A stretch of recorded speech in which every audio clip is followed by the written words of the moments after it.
about S197 pinion angle for a lowered car for street and track? Okay, that's a really good question because pinion angles are important. But when you lower a car, basically, I mean, the way the control arms are set up in the back of the car is a long and short one, and they're designed in such a way so the rear axle basically moves straight up and down, mostly straight up and down. It doesn't move around a lot. So when you lower the car, it shouldn't really change the pinion angle. But if you want to change the pinion angle of a lowered car, this is how you do it. And unfortunately, you have to pull the drive shaft out.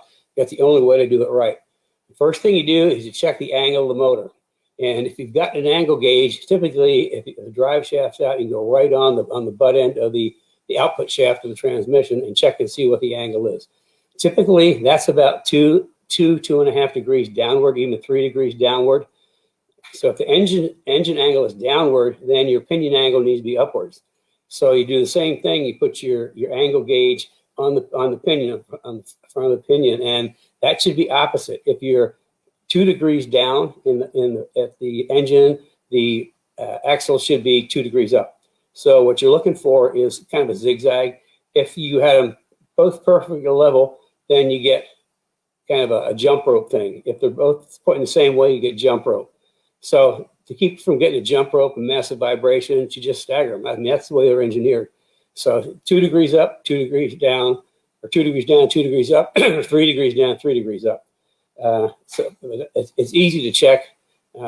It's best if you do pull the drive shaft out, and so you can get right on the back of the transmission, right on the output shaft, so you know that the angle's true. Because there's other surfaces on there that might not be 100% true. So that's that. And also, we always use aluminum drive shafts in S197s, pretty much everything. On S197, they come with a two-piece drive shaft. And I mean, it's a great piece for an OE car. But, from our perspective, from a performance perspective, they're heavy. They're heavy, and there's an extra joint in the middle, which can create friction. And, we just pull them out and throw them away and put in a really good, have to use a good quality aluminum drive shaft. I know there are people who use carbon drive shafts.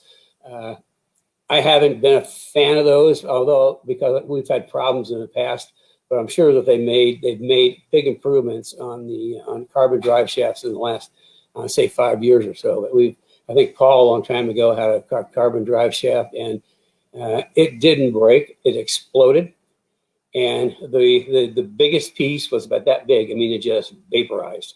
So that was probably, gosh, it had to be like 10 or 15 years ago.